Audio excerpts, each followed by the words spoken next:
Amen. Tupigie kwaya yetu makofi. Bwana Yesu asifiwe. Nipungie tu mkono kama unaniona. Bwana Yesu asifiwe. Tunamshukuru Mungu sana kwa kutupa nafasi asubuhi ya leo ya kwamba tunaweza ungana pamoja na kupata nafasi ya kukaa katika uwepo wa Bwana. Napenda kumshukuru pia Baba Provost ambaye ndio baba yetu katika cathedral hii kwa kunipa nafasi ya kusimama mahali hapa na kunena neno kwetu sote, na pastoral team, wachungaji wetu wote. Tupigie wachungaji wetu makofi, na lay leaders, asanteni sana. Na pia wewe mwenyewe kwa sababu ya kukuja, jipigie makofi. Nilitembea mahali siku moja, lakini nyinyi nikiwaangalia ni kama hao watu hawako hapa. Lakini kuna mahali tulitembea na hao watu walikuwa na wivu sana. Hata kujipigia makofi ilikuwa shida. Jipigie makofi mzuri. Asanti. Kama vile mchungaji Mwangi amesema, jina langu ni Bernard Irungu. Nimeokoka na napenda Bwana kama mwokozi wa maisha yangu. Tulikutana tarehe ambayo sijawahi sahau, 28 mwezi wa 4 mwaka wa 2013.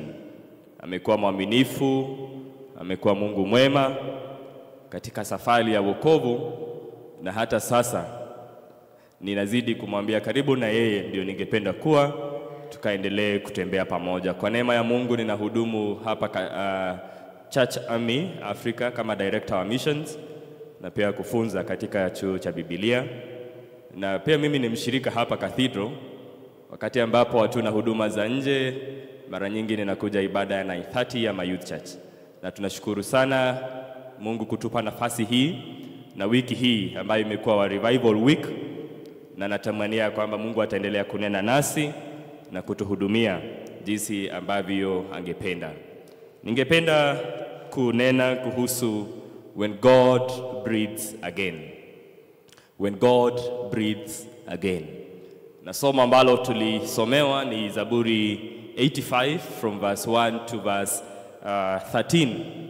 Na tunapo nena kuhusu Mungu kutuhuisha, or as we speak about God reviving us once again, tunanena ama somo hili limekuja wakati ambapo kwa maisha yetu, nyakati ambapo kila kitu na mambo mingi yanaonekana ikiwa makavu, ama inaonekana ikiwa season of dryness, a season of so much that is happening in our society, katika boma zetu, katika maisha yetu, katika taifa letu, katika ulimwengu wote. Unahisi mara nyingine roho imechoka, moto wetu umeisha, maombi yanakuwa magumu mno, hata ibada zetu ama kuabudu tunasikia ni kama hatuna motisha ya kuendelea katika huduma hii. Lakini katika hiyo changamoto zote na katika hizo seasons ambazo tuko ndani yake, Mungu akaona ni vyema atupe somo hili. Mungu anayevuta pumzi tena akaona ni vyema somo hili liwe kwetu wiki hii. Na tunaponena kuhusu revival ama kuhuishwa ama Mungu kutupa pumzi nyingine, pumzi moja kutoka kwake mavumbi yanakuwa hatima. Pumzi moja kutoka kwake vilivyokufa vinaamka. Pumzi moja kutoka kwake tumaini inarejea. Uamsho sio mpango. Revival is not just drama. Uamsho sio mpango. Ni pumzi ya Mungu ikipenya kwa watu waliokufa rohoni. Revival is a reawakening. Ni kumaanisha ya kwamba kulikuwa na jambo, lakini kwa sababu ya changamoto moja au nyingine, huo moto ukaweza kuenda chini. So revival, it is God breathing again. It is God giving us a new awakening. Ni Mungu kutupa pumzi mpya. Ni Mungu kunena nasi katika njia ambayo inaleta upya katika maisha yetu. Mungu pumzi yake ikipenya kwa watu waliokufa rohoni. Wakati Mungu anavuta pumzi tena, kanisa linaamka, familia zinainuliwa na hatima zinachochewa. Waliokuwa chini Mungu anawainua. Waliokuwa wamefika mwisho katika maisha yao, Mungu anawapa njia nyingine. Waliokuwa katika imani yao ilikuwa chini, Bwana anawainua na wanaweza kumtumainia zaidi. Kwa hivyo Zaburi ya 85 ni kilio, na mstari wa 6 unasema, je, hutatuhuisha tena ili watu wako wapate kufurahia katika wewe? Hili si swali la kihistoria, ni swali la sasa. Yule ambaye anaandika Zaburi hii, na tutaweza kuja kuona, he is not speaking in past tense, he is speaking in the present tense. Na anasema, je, huwezi kutuhuisha tena? Na asubuhi ya leo sio Israeli peke yake. Hili ni swali ambalo Mungu anatuita tuweze kulifikiria sisi sote, familia zetu, taifa letu. Kenya imesimama katika wakati kama huu ambao yule alikuwa anaandika Zaburi hii, na tutaona kwa muda mchache, anaweza kuandika na kujua ya kwamba yule ambaye tu anaweza kuleta mwamko mpya ni Mungu aliyeumba mbingu na nchi. Wapendwa, tunaishi katika siku ambazo ufisadi umeharibu misingi ya taasisi. Tunaishi katika siku ambazo familia zinavunjika chini ya shinikizo. Tunaishi siku ambazo vijana wanazama katika msongo wa mawazo na utamaduni wa pesa za chapchap. Tunaishi katika siku ambazo uasherati umekuwa burudani. Tunaishi siku ambazo ukabila unatishia umoja. Makanisa yanapambana na udhaifu na mazoea. Wakristo wanajaribiwa kukubali kuishi kwa kupona tu badala ya kubadilishwa. Tunaishi siku ambazo we are advocating for conversion but not conformity. We just want to be converted but we don't want to live like Christ. Tunataka tu kushirikishwa na Wakristo, lakini hatutaki kukaa jinsi ambavyo Kristo ametuita tukae. Kama kulikuwa na wakati wowote ambapo Kenya, ambapo kanisa, ambapo familia, ambapo maisha yetu inahitaji Mungu avute pumzi tena, ni wakati huu. Bwana Yesu asifiwe. Tunapokutana katika kanisa hili takatifu la kihistoria na lenye uzito wa kiishara, nilikuwa nafikiria tunapoongea kuhusu revival. And I was thinking, and I've seen Reverend Pala has written that on the Provost's desk in our bulletins. And he has written about the river that is flowing. And I was just thinking, us as members of St. Stephen's Cathedral, what is our responsibility? Ni hukumu ama ni jambo gani ambayo Mungu ametuita ya kwamba tunaponena kuhusu revival? What is our responsibility as a cathedral? What is our responsibility as a church in the city? What is our responsibility in our professions, in our offices? Mahali ambapo tunafanya kazi, mahali ambapo tunafanya huduma. Je, ni kazi gani ambayo Mungu ametupa? Wakati Mungu anapovuta pumzi, ufisadi unapiga magoti, kuchanganyikiwa kunavunjika, hofu inakimbia, na kanisa linakuwa na sauti tena. Na ufufuo si maigizo. Ufufuo ni oksijeni ya kiungu, kurudi kwa kazi ama kurudi kwa kizazi kilichokosa hewa. Revival is God breathing life to a generation that doesn't have life. Revival is God bringing an awakening to a generation that is thirsty for God. Ufufuo ni Mungu kunena upya. Ufufuo ni Mungu kuleta mwamko mpya kwa Wakristo. Na sisi sote ambao tuko hapa asubuhi ya leo, God is calling us to remember the past. God is calling us to reconsider our ways. Mungu anatuita tuweze kufikiria, sio tu kuwa convert, not just being a convert, but to live as Christ has called us to. Ufufuo si hisia, ni kurejeshwa kwa maisha ya watu katika muundo wa Mungu hadi Kristo aonekane katika tabia zao. Wapendwa, itakuwa jambo ambalo ni la kuzuhunisha sana tunapoongea kuhusu revival, lakini bado hatuishi, bado hatuendi, bado hatutembei, bado hatuongei kulingana na vile Kristo ametuita. Ufufuo ni Mungu kulazimisha kanisa itoke kutoka kubadilishwa kijuujuu hadi kufanana na Kristo. Ufufuo ni Mungu kuita St. Stephen's Cathedral sio tu kujitanisha na cathedral, lakini ni kufanana na Kristo.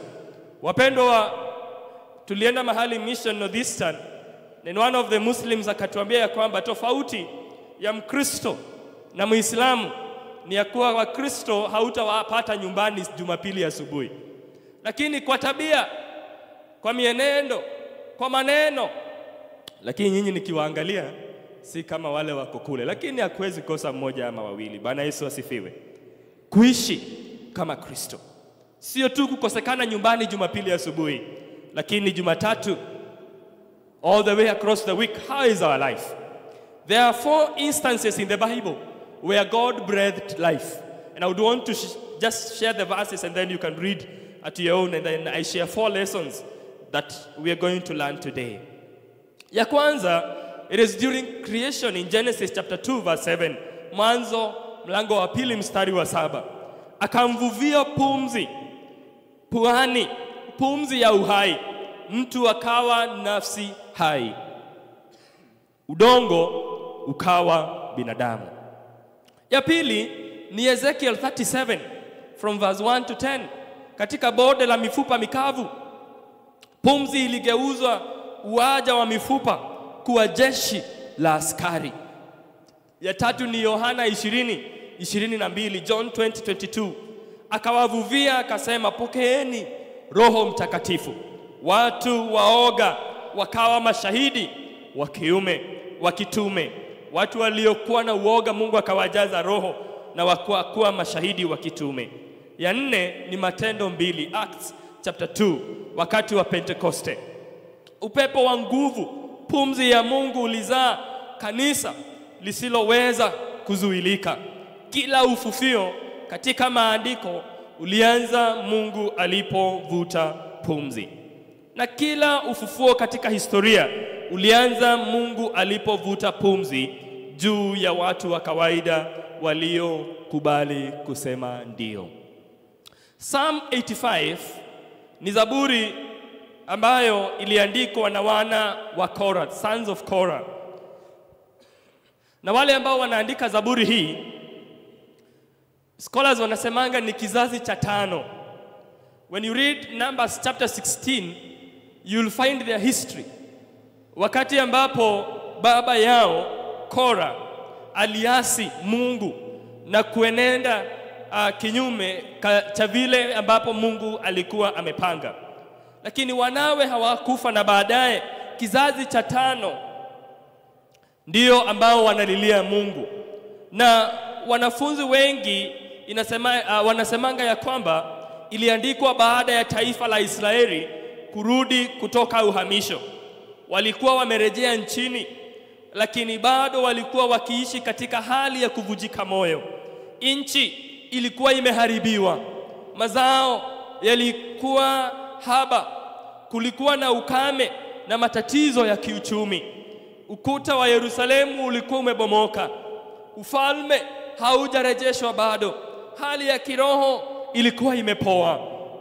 Kwa hiyo zaburi hii ni ombi sio tu la mtu binafsi, bali ni ombi pia la taifa lililorudi kutoka uhamisho, lakini bado haijaona urejesho kamili. Nilipokuwa nikisoma hili somo hii wiki, nilikuwa naona mambo kadha wa kadha ambayo it is still happening today in our lives. It is still happening today in our country. It is still happening today in Africa. It is still happening today in the world. Na hili somo, jinsi ambavyo nimesema hapo awali, it is a very timely word. And even in our personal lives, these things are still happening. Wana wa Korah walikuwa katika huduma ya ibada. They had the Levitical order, kwa kuwa walikuwa walinzi wa malango katika hekalu, waibaji na watunzi wa nyimbo. Waliandika zaburi, ndio maana wanaanza na kusema, Bwana, tuliona rehema zako za zamani, ulitukomboa, ulituonyesha upendo, sasa urudie kutuvuvia tena. Na hilo linanileta kwa 4 points that I would want you to go home with today as we think about revival. Ya kwanza ni ya kuwa ufufio unaanza kwa kukumbuka uaminifu wa Mungu. Revival happens when you remember God's faithfulness. There is one songwriter who sang a song and said, count your blessings, name them one by one.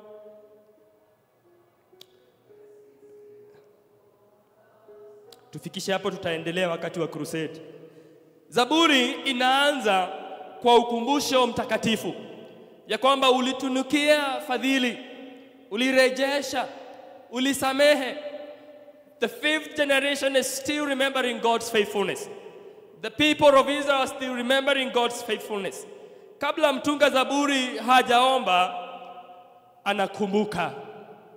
Kabla kulilia ufufio, anahesabu rehema za zamani. Kwa sababu kumbukumbu ndio tumbo ambamo matarajio yanatungwa. It is in remembrance that hope is built.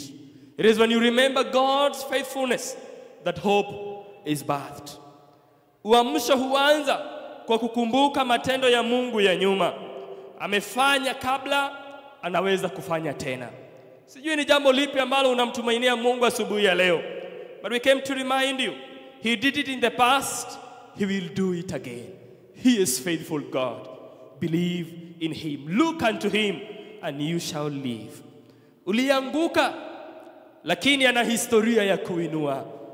Ulidhoofika, lakini ana historia ya kuimarisha. Ulipotea, lakini ana historia ya kurudisha. Ushindi wa nyuma ni ushindi kwamba Mungu hajaishia na wewe. If He did it for you in the past, He is not yet done with you. If He gave you a testimony before, He is not yet done with you. Ushindi wa nyuma ni ushahidi kwamba bado Mungu hajamaliza na wewe. Kufufua ni kurudisha tena hofu ya Mungu, shukrani na kuweza kukiri matendo yake. Ufunuo 2 mstari wa 4 na 5 unatukumbusha, rudini kwenye upendo wa kwanza kwa kukumbuka mlipotoka. Hata sasa tunapoongea kuhusu ufufio, I came to challenge you this morning. Reflect back and see where you are coming from. Reflect back and see the past victories. If you have a notebook and a pen, when you go home, just take time, take 10 minutes and list all the miracles that God has done for you. List all the blessings. Uliomba ndoa, Mungu akakupa na watoto. Uliomba kazi, Mungu akakupa na ndoa. Uliomba kitu fulani na Mungu akakuzidishia. And probably you are here and you are saying, man of God, God has not done it for me. Bado Mungu hajanijibu. I came to remind you, He may not have given you the tangible thing that you desire, but He gave you life today. And that means He is not yet done with you. Bwana atatenda. Hata kama itachukua muda, atatenda. Bwana Yesu asifiwe. Jambo la pili, ufufio unahitaji kukiri ukweli kwa hali yetu ya sasa. Kukiri ukweli kwa hali yetu ya sasa. Mstari wa 4 na 5 wanasema uturudishe tena. Na wanasema, je, utakasirika milele? Hapa mtunga zaburi anageuka kutoa shukrani hadi kukiri. Ufufio hauwezi kukaa juu ya watu wanaokataa ukweli kuhusu maisha yao. Haoni shida kwa adui, haoni tatizo kwa hali. Anatazama ndani na kusema, kuna kitu kibaya ndani yetu, turudishe tena. Revival happens when you accept the reality. Revival happens when we accept our vulnerability as men. Revival happens when you accept that with your own carnal ability, you can't do much. But when you allow God, when you acknowledge your vulnerability, wakati ambapo umekubali wewe mwenyewe na nguvu yako ya binadamu hauwezi, hapo ndipo Mungu anahuisha tena. Huu ni mwito wa watu waliovunjika. Ufufio si kwa wenye nguvu, ni kwa wenye ukweli. Revival is not for the powerful, it is for the truthful. Revival is not for those who masculine they seem fit. It is for them that accept the reality. And they tell God, here I am. Thank you, you have blessed me with a job, but I come with my sinful nature. Thank you, you've blessed me with a car, but here I am, take away this burden. Thank you, you've blessed me with marriage. Thank you, I'm working. Thank you, I'm the CEO. But God, I am hurting inside.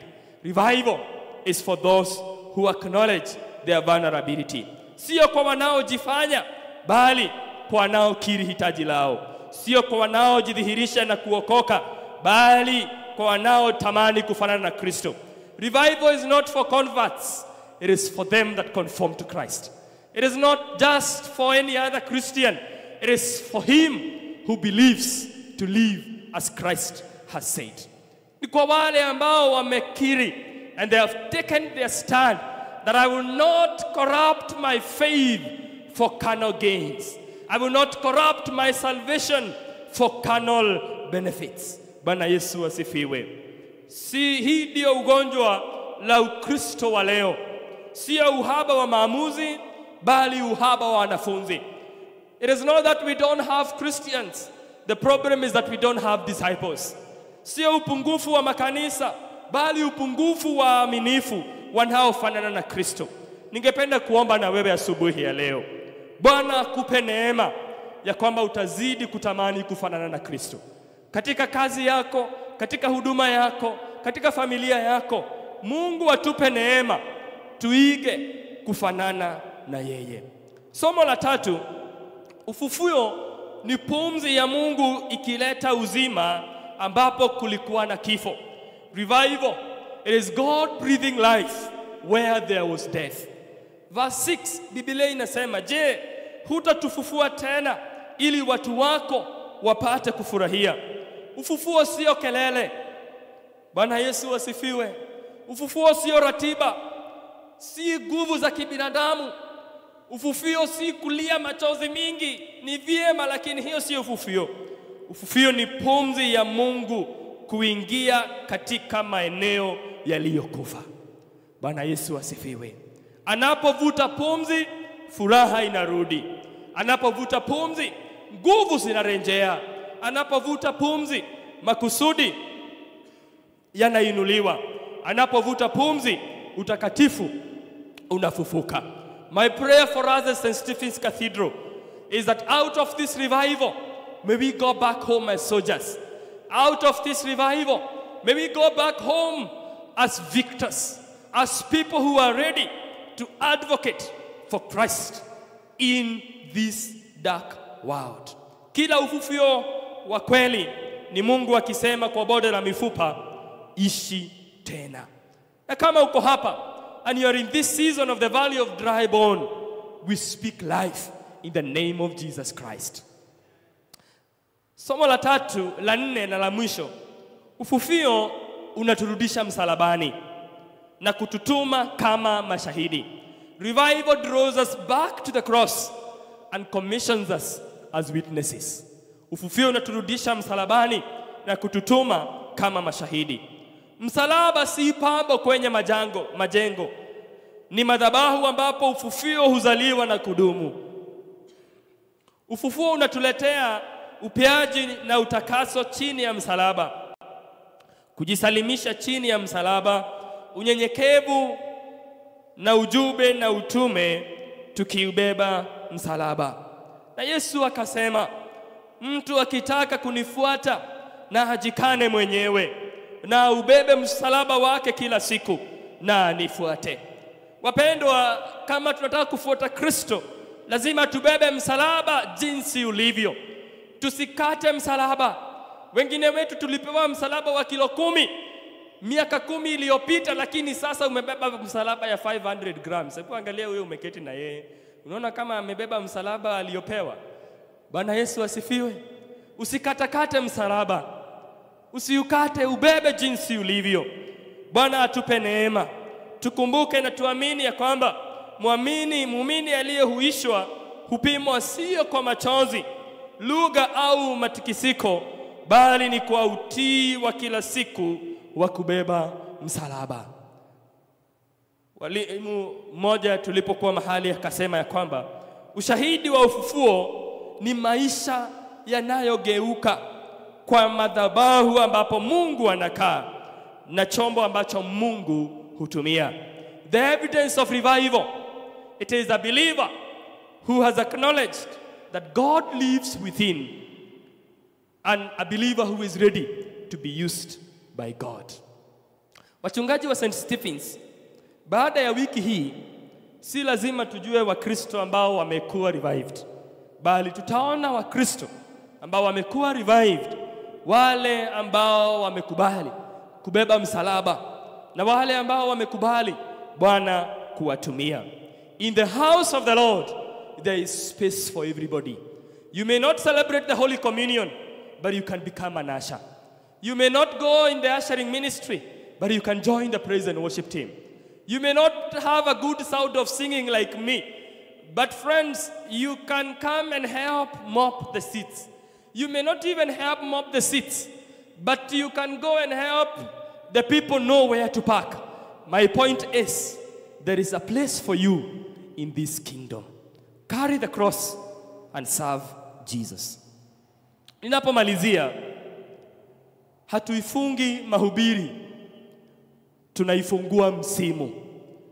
Hatuifungi revival week, tunaanzisha mwendo. We are beginning a journey. Huu si mwisho ya wiki wa ufufio. Huu ndio uzalishwaji wa kizazi kilichoamsha moto. Kizazi ambacho Mungu anaweza kukiamini. Kizazi ambacho Mungu anaweza kukituma. Kizazi ambacho Mungu anaweza kukitia nguvu. Kizazi ambacho Mungu anaweza kukitoa kwa taifa kama wabebaji wa pumzi yake. This is my challenge for you, 7 AM members. Can God trust you? Number 2, can God send you? Number 3, can God equip you? Number 4, can God raise you as a person in Kenya to give hope and to shed light? Hata tukisema 1 term, 2 term, what is your stand? Hata tukisema corruption and all other things, some of us, God has placed us in places of responsibility. What are we doing with those spaces? Tuinue macho yetu zaidi kwa hii. Tuinue macho yetu zaidi kwa Kristo. Tuiweke na tuwe tayari Bwana kututuma. Kwa sababu wakati Mungu anapovuta pumzi tena, mito iliyokufa inafufuka. Mioyo mikavu inawaka. Waamini waliochoka wanaamka. Vipawa vilivyofichika vinaamshwa. Familia zilizovunjika zinaponywa. Ufisadi unafichuliwa. Giza linakimbia. Mataifa yanabadilika. Na muumini wa kawaida anakuwa mwali ambao giza haliwezi kuuzima. Subuhi ya leo pumzi ya Mungu naipita katika kanisa hili kama upepo wa Pentekoste. Pumzi ya Mungu naipita kwenye maisha yetu. Ipite kwenye mioyo yetu. Ipite kwenye familia zetu. Ipite katika ubinadamu wetu. Na kila pingu zivunjike, kila hofu iyeyuke.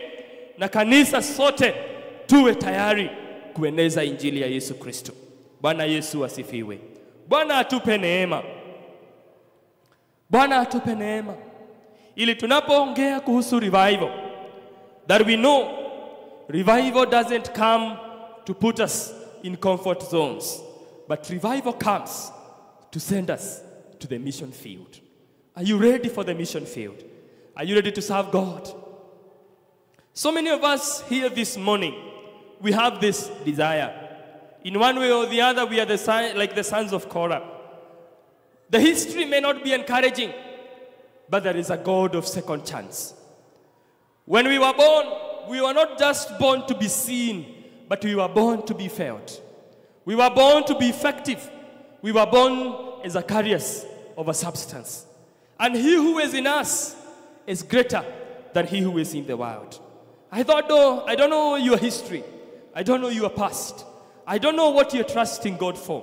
But I would want you to invite you in the next 1 minute that we close our eyes and we just tell God, would you revive me once again? Some of us, God has placed us as CEOs. God has given you responsibility as a father. God has given you responsibility as a mother. God has given you a responsibility as an employer, as an employee. All these spaces, God is calling us to stand and reflect Christ. Are you reflecting Christ in your journey? Je, watu wakituangalia wanaona Kristo? Watu wakituangalia wanaona dhambi? Watu wakituangalia wanaona nini? When the Lord is looking at you this morning, what does he see in us? The next 1 minute, just close your eyes and tell God, would you revive me once again? Alitenda kitambo, and even now, he's able to do it. He did it in the past, and even now, he's able to do it. Alikuponya, and even now he's able to heal.